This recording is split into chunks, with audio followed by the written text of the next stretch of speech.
Hello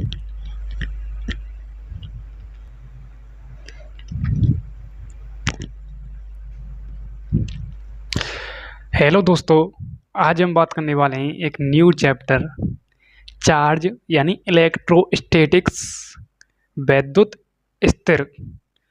ये chapter 11th physics first book का first chapter है और बहुत ही इंटरेस्ट के साथ हम इसको कवर करेंगे।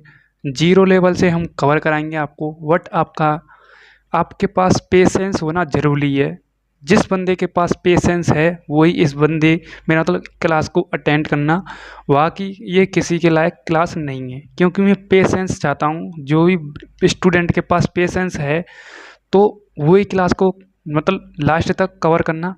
मैं आज आवेश की कुंडली को खोलूँगा कि आवेश होता क्या है, क्या आवेश वेग पर निर्भर करता है, आवेश कितने प्रकार का होता है, क्या आवेश मास पर डिपेंड करता है। डिटेल पूर्वक इसके कुछ कॉन्सेप्ट हैं, डीप लेवल में हम जाकर इसको पढ़ेंगे। एक एक पॉइंट को मैं कवर कराऊंगा। बट आपका पेशेंस होना ज़रूरी है और लास्ट तक टेक कर भी आपका ज़रूरी है। यदि आप पैदा जब तक आपका प्लान नहीं होगा तब तक कुछ नहीं होगा। चलो मैं चालू करता हूँ बिना फिजूली के टाइम बर्बाद किए। आवेश होता क्या है? इलेक्ट्रोस्टैटिक्स चैप्टर का नाम है। इलेक्ट्रोस्टैटिक्स क्या है?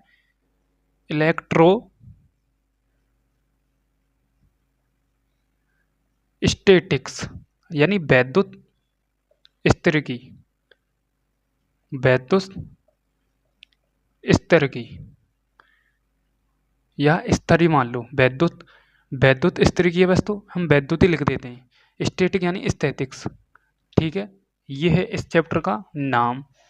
ठीक है, वैद्युत स्थिर की वैसे हम कहते हैं इलेक्ट्रोस्टैटिक्स। ठीक है, इसमें बात करूंगा सबसे पहले इसके इंट्रोडक्शन की। वैद्युत स्टैटिक्स का मतलब होता है यानी जो भी करंट होता है, जो भी आवेश होता है वो इसमें रुका हुआ होता है। क्या होता है? रुका हुआ होता है, यानी विराम अवस्था में होता है। ठीक है, जैसे ही हम अगले चैप्टर में मतलब इंटर करेंगे, हम आवेश को भी मोशन कराएंगे और आवेश दौड़ेगा। ठीक है, इसमें आवेश आराम से सो कर रहेगा मस्त। इसी को हमें जगाना है अगले चैप्टर के लिए। बट आपका पेशेंस जरूर है। मैं दोबारा से रिपीट कर रहा हूँ इस बात को। सबसे पहले हम इसमें इंट्रोडक्शन की बात करेंगे। किसकी बात करेंगे? इंट्रोडक्शन यानी परिचय की बात करेंगे हम इसमें। सबसे पहले ध्यान से देखते जाइए। इंट्रोडक्शन का मीन्स होता है परिचय। परिचय किसका लेंगे हम? सबसे पहले आवेश का परिचय लेंगे। किसका परिचय लेंगे हम इसमें? सबसे पहले आवेश का परिचय लेंगे। हेडिंग डाल लो आप आवेश। आवेश को इंग्लिश में कहते हैं चार्ज। क्या कहते हैं? चार्ज। ठीक है, आवेश को इंग्लिश में क्या कहते हैं? चार्ज कहते हैं। ये ज़्यादा लेंथी वीडियो होगी नहीं, क्योंकि पहले ही वीडियो है। ज़्यादा लेंथी वीडियो होगी नहीं, मैं दोबारा से बताता हूँ आपके लिए। ठीक है, चार्ज यानी आवेश। आवेश को इंग्लिश में क्या कहते हैं? चार्ज। और चार्ज को हिंदी में क्या कहते हैं? आवेश। अब सबसे पहले हम इसकी डेफिनेशन को कवर करेंगे, फिर हम देखेंगे इसके कॉन्सेप्ट फैक्टर। ठीक है, सबसे पहले आवेश क्या है? ये एक मूलभूत गुणधर्म है। क्या है? मूलभूत गुणधर्म है। ठीक है, दोबारा से, ये एक मूलभूत गुणधर्म है यानी फंडामेंटल गुणधर्म है। फंडामेंटल गुणधर्म है। फंडामेंटल गुणधर्म क्यों है? आपने पढ़ा होगा 11th फिजिक्स में unit and dimension first chapter पढ़ा होगा। उसमें आपने फंडामेंटल क्वांटिटी पढ़ी होंगी। ये उन्हीं क्वांटिटियों में से एक ऐसा क्वांटिटी है, एक ऐसी राशि है जो एक मूलभूत गुणधर्म है। ठीक है, ये किसी भी दूसरी राशि पर निर्भर नहीं करता है। ये अपने आप में क्या है? मतलब फ्रीडम है। ये अपने आप में स्वतंत्र है। इसे किसी भी दुनियादारी से कोई मतलब नहीं है। इसलिए तो मैंने ये क्या है, ये एक मूलभूत गुणधर्म है। आपको ये भी याद रखना है। ये मूलभूत गुणधर्म क्यों है? आपकी फंडामेंटल क्वांटिटी होती है 7। सबसे पहले समय, उसके बाद लेंथ, उसके बाद द्रव्यमान, उसके बाद तापमान, उसके बाद विद्युत धारा, उसके बाद आपका आता है विद्युत धारा यानी आवेश। आवेश में ही आ जाता है। उसके बाद आता है आपका ज्योति तीव्रता, उसके बाद पदार्थ की मात्रा। ये हुई हमारी फंडामेंटल क्वांटिटी की बात। उसी में आ जाता है आपका आवेश। विद्युत धारा का आपने पढ़ा होगा I बराबर में Q अपॉन में T, यानी धारा बराबर में आवेश बट्टे समय। ये वही बंदा है, उसी में से लिया गया है आवेश। ठीक है, आवेश की सबसे पहले मैं डेफिनेशन लिख दूं, कोई दिक्कत? डेफिनेशन लिखते हैं सबसे पहले इसकी। तो मैंने इसकी कुछ डेफिनेशन लिख दी है, कुछ इंपॉर्टेंट इसमें वर्ड ऐड कर दिए हैं मैंने। वो वर्ड क्या है, ध्यान से सुनते जाइए, कान आपकी खुली हुई होने चाहिए। बेशक आंख थोड़ी देर के लिए बंद कर लो, पर कान को आपको ओपन कर लेना है। किसी वस्तु पर उपस्थित ऐसा गुण, किसी वस्तु पर उपस्थित ऐसा मूलभूत गुण जिससे वस्तु अपने चारों ओर, जिससे वस्तु अपने चारों ओर विद्युत क्षेत्र, इलेक्ट्रिक फील्ड, विद्युत क्षेत्र उत्पन्न करती है, तो उस वस्तु पर उपस्थित आवेश कहलाता है।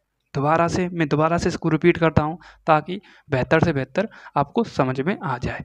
देखो, कोई वस्तु होती है आपकी, क्या होती है, कोई वस्तु होती है, उस पर चार्ज उपस्थित है, तो चार्ज उपस्थित है, वो अपने चारों ओर क्या, विद्युत क्षेत्र उत्पन्न करेगी।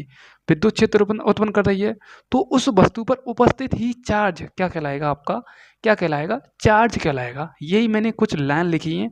किसी वस्तु पर उपस्थित ऐसा गुण जिससे वस्तु अपने चारों ओर विद्युत क्षेत्र उत्पन्न कर लेती है, तो उस वस्तु पर उपस्थित आवेश कहलाता है, चार्ज कहलाता है। आई होप आपको ये डेफिनेशन कंटेस्ट लर्न हो गई होगी, मुझे पूरी उम्मीद है। ठीक है, अब मैं इसको दूसरे एग्जाम्पल से सेट कराता हूं, ध्यान से सुनते जाना। सपोज यह आपका कोई ब्लॉक है, मैं एक ब्लॉक बनाता हूं, ध्यान से सुनते जाना।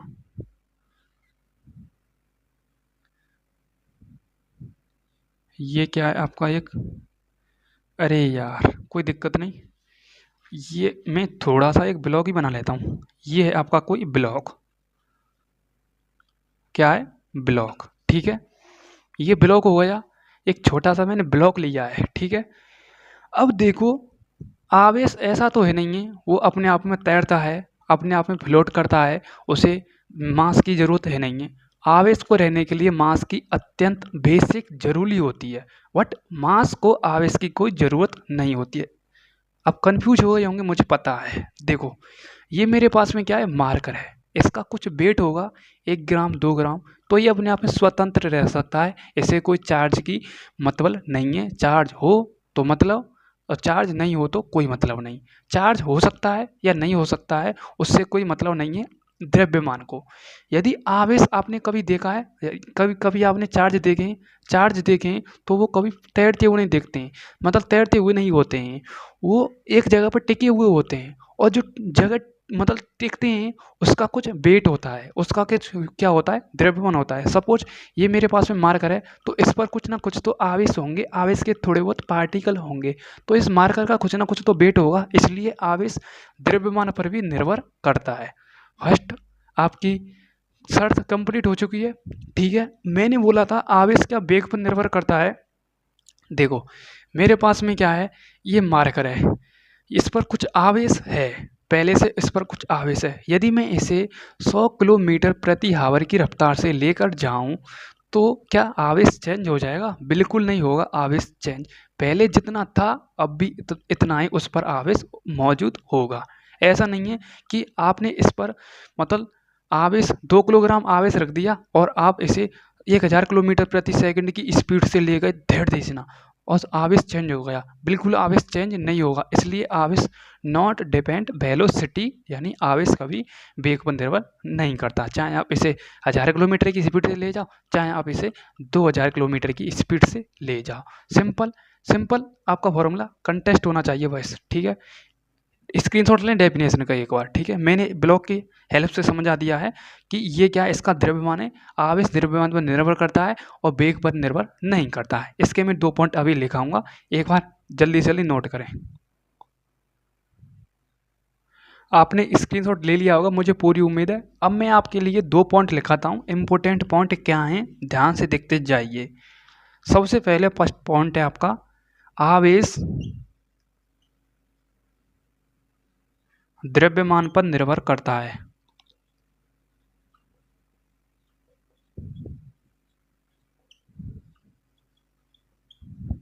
ओके, आवेश किस पर, वेलोसिटी, मेरा मतलब मास पर निर्भर करता है। ठीक है, वेलोसिटी पर निर्भर नहीं करता है। आवेश वेग पर निर्भर नहीं करता है। ठीक है, नहीं करता है, इसका एक फॉर्मूला है, वो फॉर्मूला आपको डायरेक्ट एज इट इज याद रखना है। इसका एक छोटा सा फॉर्मूला है, एम द्रव्यमान, एम नॉट पदार्थ का द्रव्यमान अपॉन में 1 माइनस का बी स्क्वायर अपॉन में सी स्क्वायर, बी वेलोसिटी, सी प्रकाश की निर्वात में चाल। ठीक है, मतलब ये फॉर्मूला है, इसे अक्सर लिखाते नहीं है वैसे। टीचर मतलब कोई टीचर हो, कोई मतलब जैसे आप समझ गए होंगे, बहुत से टीचर ऐसे मतलब लिखाते नहीं है, इग्नोर कर देते हैं इस फॉर्मूले को। बट ये फॉर्मूला दे रखा है, एम बराबर में एम नॉट अपॉन में अंडर रूट 1 माइनस का बी स्क्वायर अपॉन में सी स्क्वायर। एम द्रव्यमान पदार्थ का द्रव्यमान एम नॉट, और बी वेलोसिटी, और सी प्रकाश की निर्वात में चाल। ठीक है, बी क्या हो गया वेलोसिटी, और सी क्या हो गया प्रकाश की निर्वात में चाल। अब सी की भी वैल्यू आपको याद रखनी है, 3 गुणा 10 की 8 मीटर प्रति सेकंड। इसे कहते हैं प्रकाश की निर्वात में चाल। प्रकाश की वैक्यूम में यानी निर्वात, जहाँ पर एयर नहीं हो, में चाल। ठीक है, प्रकाश की निर्वात में चाल 3 गुणा 10 की 8 मीटर प्रति सेकंड की स्पीड से चलता है, यानी 1 सेकंड में 3 इंटू 10 की 8 मीटर प्रति सेकंड। हाँ, इसकी इतनी चाल है सेकंड। ठीक है, ठीक है, कुछ मतलब कोई गलती तो नहीं हुई है मुझसे। ठीक है, आप एक बार इसे नोट करें। सबसे पहले डेफिनेशन चार्ज की, फिर उसके बाद इसको, फिर उसके बाद इस वैल्यू को। हाथ जोड़ के आपसे रिक्वेस्ट करता हूँ कि आप इसे नोट कर लेंगे। ठीक है, उसके बाद मैं आपको अगले स्टेप पर ले जाऊंगा, टाइप्स ऑफ चार्ज। ठीक है, मैंने दोबारा से बता दिया है, दोबारा से एम द्रव्यमान पदार्थ का द्रव्यमान एम नॉट, अंडर रूट में जो बी स्क्वायर अपन सी स्क्वायर है वो क्या है, क्या है वेलोसिटी है, और प्रकाश की निर्वात में चाल है। स्क्रीनशॉट ले लें एक बार जल्दी से जल्दी।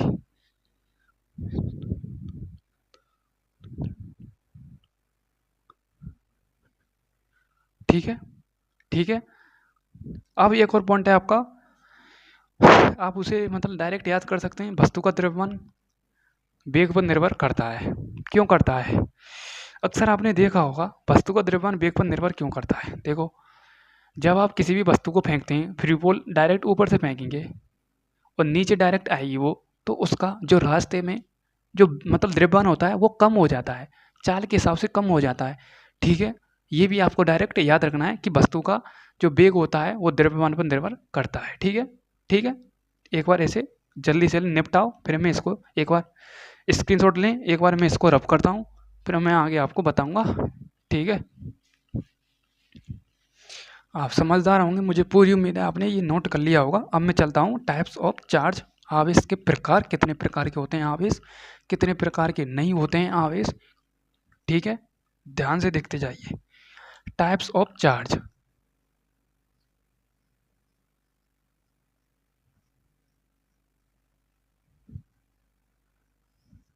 टाइप्स ऑफ चार्ज यानी आवेश के प्रकार। ठीक है, आवेश के प्रकार आपके दो प्रकार के होते हैं, एक होता है आपका पॉजिटिव चार्ज, एक होता है आपका नेगेटिव चार्ज। हिंदी की बात करें तो धनात्मक आवेश और ऋणात्मक आवेश। ठीक है, सबसे फर्स्ट में नाम लिखता हूँ। फर्स्ट का नाम है आपका धनात्मक आवेश,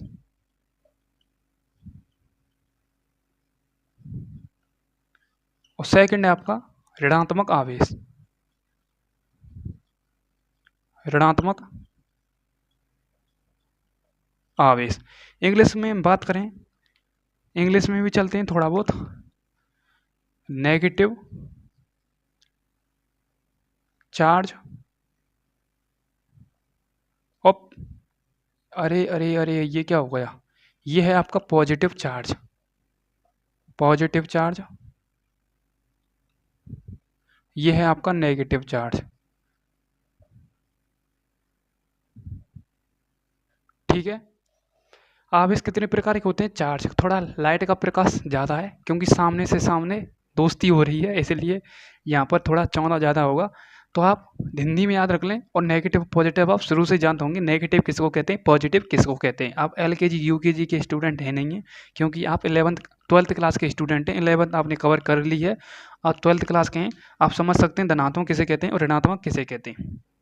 अब मैं इसको, इसकी भी कुंडली को खोलता हूँ, ध्यान से देखो। सबसे पहले हम कवर करेंगे किसको, पॉजिटिव को, पॉजिटिव चार्ज यानी धनात्मक चार्ज को। ठीक है, सबसे पहले हम किसी की बात करेंगे, धनात्मक चार्ज की बात करेंगे, यानी पॉजिटिव चार्ज की बात करेंगे। ध्यान से देखते जाइए। पॉजिटिव चार्ज आपका क्या होता है, जब कोई वस्तु इलेक्ट्रॉन त्यागती है तो उस वस्तु पर उपस्थित चार्ज पॉजिटिव चार्ज कहलाता है। सपोज इस वस्तु पर 2 इलेक्ट्रॉन हैं, इसने एक इलेक्ट्रॉन, सपोज, चलो आपको समझा ही देता हूँ आप खुल के। ये मेरे पास में 2 इलेक्ट्रॉन हैं, 2 इलेक्ट्रॉन है, इस बंदे पर 1 इलेक्ट्रॉन है, इस बंदे पर भी 1 इलेक्ट्रॉन है।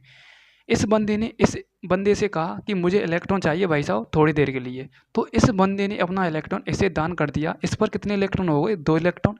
पहले से इस पर 1 इलेक्ट्रॉन मौजूद था। अब जिस बंदे ने इस पर इलेक्ट्रॉन दान किए हैं वो बंदा क्या है, आपका पॉजिटिव चार्ज है। क्या है, पॉजिटिव चार्ज है। इस पर क्या है, नेगेटिव चार्ज, क्योंकि आदान प्रदान हो गया चार्जों का। इस पर 2 इलेक्ट्रॉन हो गए, ये फ्री इलेक्ट्रॉन हो गया, मुक्त हो गया, इलेक्ट्रॉनों से मुक्त हो गया। जब कोई वस्तु इलेक्ट्रॉन त्यागती है तो उस वस्तु पर उपस्थित क्या कहलाता है, पॉजिटिव चार्ज कहलाता है। ठीक है, ऐसे ही नेगेटिव की कहानी है।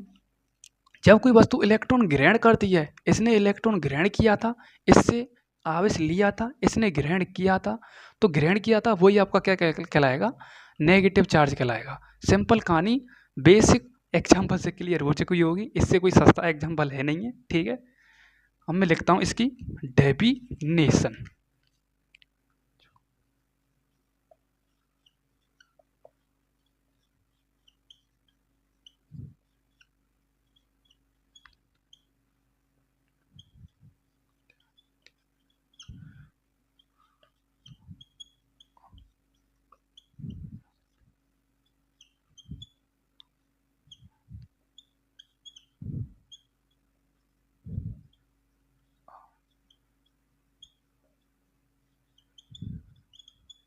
ठीक है, जब कोई वस्तु इलेक्ट्रॉन त्यागती है तो उस वस्तु पर उपस्थित आवेश धनावेश कहलाता है। ठीक है, धनावेश या धनात्मक आवेश कहलाता है। क्या कहलाता है, उपस्थित, अरे मैंने ये क्या लिख दिया, जब कोई वस्तु इलेक्ट्रॉन त्यागती है तो उस वस्तु पर उपस्थित आवेश धनात्मक आवेश कहलाता है या पॉजिटिव चार्ज कहलाता है। ये आप लिख लेना, कोई दिक्कत नहीं है। ठीक है, कोई दिक्कत नहीं है। ठीक है, कोई प्रॉब्लम,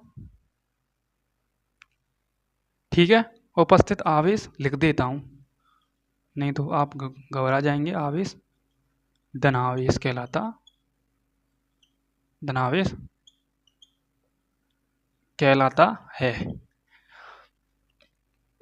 उसके बाद होता है आपका नेगेटिव चार्ज, यानी ऋणावेश आवेश, ऋणात्मक आवेश, समझ सकते हैं आप, ऋणात्मक चार्ज यानी नेगेटिव चार्ज क्या होता है।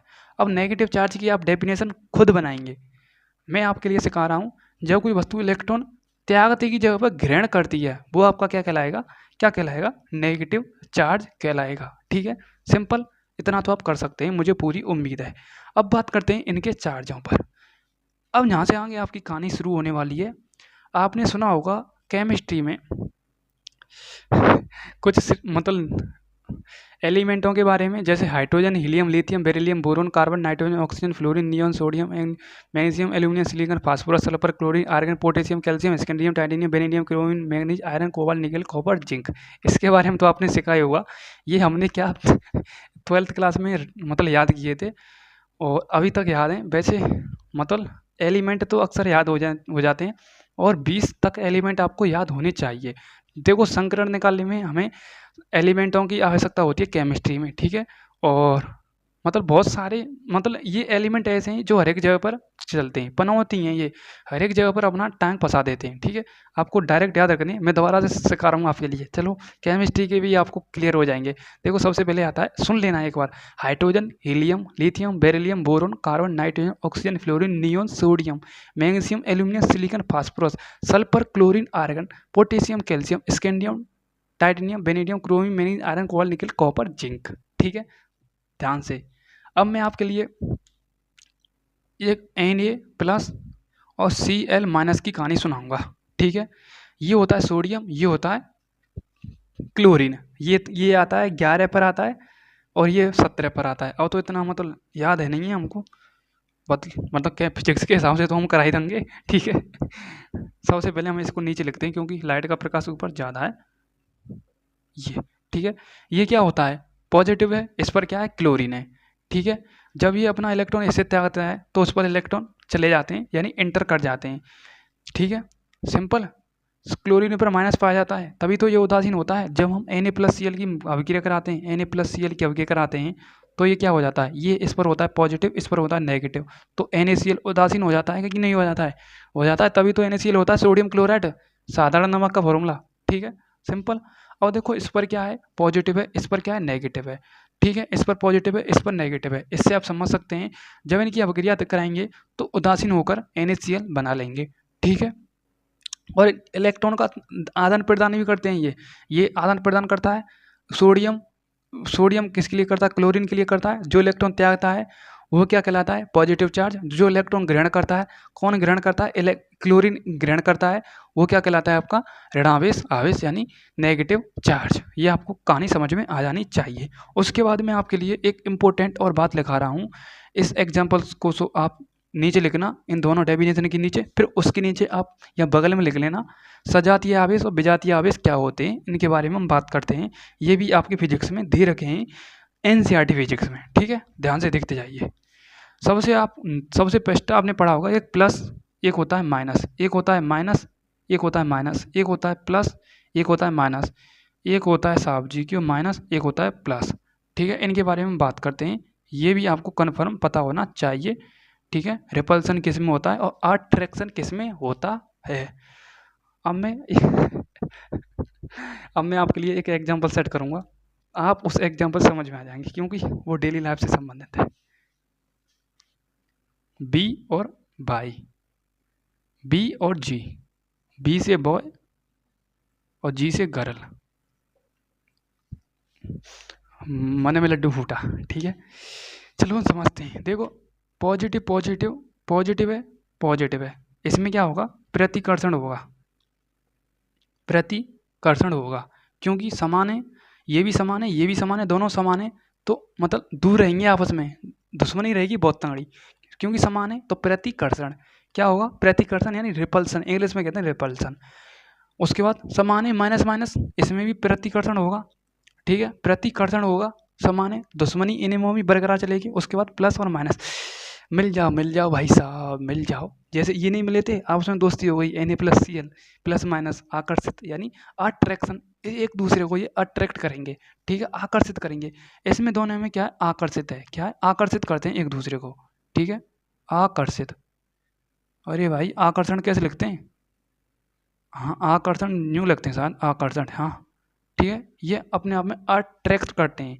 जैसे चुम्बक करती है ना लोहे को, उसी प्रकार से प्लस माइनस एक दूसरे को क्या करते हैं, अट्रैक्ट करते हैं। ठीक है, उसके बाद प्लस माइनस भी एक दूसरे को क्या करेंगे, अट्रैक्ट करेंगे, क्या करेंगे, अट्रैक्ट करेंगे। जैसे बॉय गर्ल, बॉय गर्ल में अट्रैक्ट करेंगे, अट्रैक्ट करते हैं कि नहीं करते हैं, समझ सकते हैं आप। यदि बॉय बॉय सामने आ जाए तो दुश्मनी होती है, यदि गर्ल गर्ल सामने आ जाए तो दुश्मनी होती है, यदि गर्ल बॉय सामने आ जाए तो अट्रैक्ट होते हैं। इससे आप समझ सकते हैं। जैसे ये क्या है, इस पर मैं प्लस कर दूं और इस पर माइनस कर दूं तो रिपल्सन होगा कि नहीं होगा। ठीक है, ठीक है, समझ सकते हैं आप। उसके बाद प्लस प्लस प्रतिकर्षण होता है, इसे ही हम कहते हैं सजातीय आवेश, सजातीय आवेश, सजातीय आवेश। ठीक है, और प्लस माइनस जिस पर होते हैं वो होते हैं विजातीय आवेश, विजातीय आवेश, विजातीय आवेश। अब आप इससे भी आप परिचित हो जाएंगे कि इन्हें हम कैसे याद करें। देखो स जातीय आवेश, स यानी समान जात के, समान जात के, प्लस प्लस समान जात के, जाट जाटे दोनों। उसके बाद प्लस माइनस अलग अलग, यानी बी का मतलब अलग अलग समझ लो आप, बी जाती है यानी अलग अलग जात के, एक हिंदू है एक ठाकुर है, तो मतलब समझ सकते हैं आप, एक जाट है एक हिंदू है, एक जाट है और एक ठाकुर है, तो अपने आप में क्या है, अलग अलग है, बिल्कुल अलग अलग की नहीं है, तो उसे हम कहेंगे विजातीय आवेश।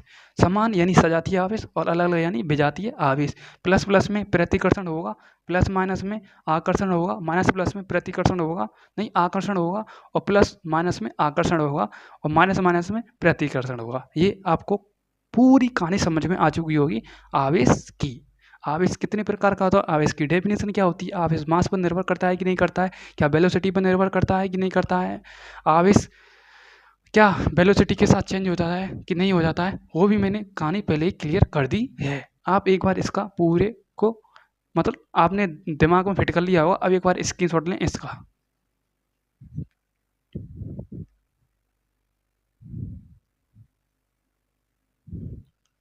आपने स्क्रीनशॉट ले लिया होगा। अब मैं आगे चलता हूँ। अब आती है आवेश उत्पन्न करने की विधियाँ। आवेश हम कैसे उत्पन्न कर सकते हैं? एक मिनट।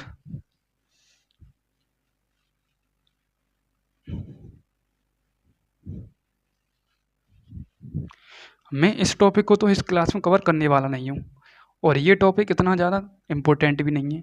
मैं आपको पहले बता देता हूँ आवेश उत्पन्न करने की विधियाँ। आवेश उत्पन्न करने की विधियाँ, आवेश को हम कैसे उत्पन्न कर सकते हैं? आवेश उत्पन्न करने की विधि। वैसे मैं इस टॉपिक को कराऊंगा, ये नहीं है इग्नोर कर दूं। आवेश उत्पन्न करने की आपकी सामान्य रूप से 3 विधि होती हैं। एक होती है आपकी प्रेरण विधि, एक होती है आपकी चालन विधि, और एक होती है आपकी शायद घर्षण विधि। ये भी होती है आपकी, ठीक है। ध्यान से देखते जाइए, मैं तीनों विधियों के नाम लिखता हूँ। सबसे फर्स्ट होती है आपकी फ्रिक्शन विधि, यानी घर्षण विधि। उसके बाद होता है आपका प्रेरण विधि, प्रेरण विधि। उसके बाद होता है आपका चालन विधि। मैं सामान्य रूप से बता देता हूँ क्या होता है। घर्षण विधि यानी फ्रिक्शन फोर्स। ध्यान से देखते जाइए, गर्मी का माहौल ज़्यादा है, गर्मी का माहौल कुछ ज़्यादा ही है। देखो, हम चलते हैं अपने टॉपिक पर, ज़्यादा टाइम खराब नहीं करना है। घर्षण विधि क्या होती है, प्रेरण विधि क्या होती है, चालन विधि क्या होती है। चालन विधि में तो आवेश चलता है, ठीक है। प्रेरण विधि में हम जैसे ही प्लस माइनस आवेश आते हैं, तो जिस पर ज़्यादा आवेश होगा उस पर कम आवेश होगा, ज़्यादा से कम की ओर चला जाएगा, ट्रांसफ़र होता रहता है इसमें आवेश। जैसे हम आवेश ट्रांसफ़र हो जाता है ना एक जगह पर, तो हम पृथ्वी को भूसंपर्कित करा देते हैं उस आवेश को, क्योंकि पृथ्वी अनंत है, अनंत आवेशों को भूसंपर्कित कर सकती है, अपने अंदर समा सकती है आवेशों को। उसके बाद होती है आपकी घर्षण विधि। जो आपकी बादल टकराते हैं ना, वो आपने रगड़ाते हैं, वो होती है आपकी प्रेरण विधि, फ्रिक्शन विधि, ठीक है। इसको हम कल शायद कवर कर लेंगे, बट आपका रिफरेंस मेरा मतलब आपका एक कर्तव्य बनता है कि आप इसमें ज़्यादा से ज़्यादा कमेंट करके जाइए। वीडियो कैसी लगी मुझे कमेंट में ज़रूर बताइए। धमाकेदार मैंने वीडियो बनाई है आपके लिए। कमेंट में ज़रूर करके बताना कि आवेश का कॉन्सेप्ट आपको समझ में आया कि नहीं आया। हम आगे कवर करेंगे आवेश की संकल्पना के बारे में बात करेंगे, क्वांटाइजेशन के बारे में बात करेंगे, ठीक है। उसके बाद हम कूलॉम नियम पढ़ेंगे, वेक्टर ऑफ कूलॉम नियम पढ़ेंगे, विद्युत क्षेत्र पढ़ेंगे। आगे हम बहुत सारे टॉपिक कवर करेंगे इलेक्ट्रोस्टैटिक्स में, बट आपका मतलब कुछ सपोर्ट होना चाहिए मेरे प्रति। मिलता हूँ मैं नेक्स्ट क्लास के साथ। Thank you so much, love you all, जय हिंद, जय भारत और गुड नाइट। ठीक है, रात का टाइम था। Thank you. ठीक है।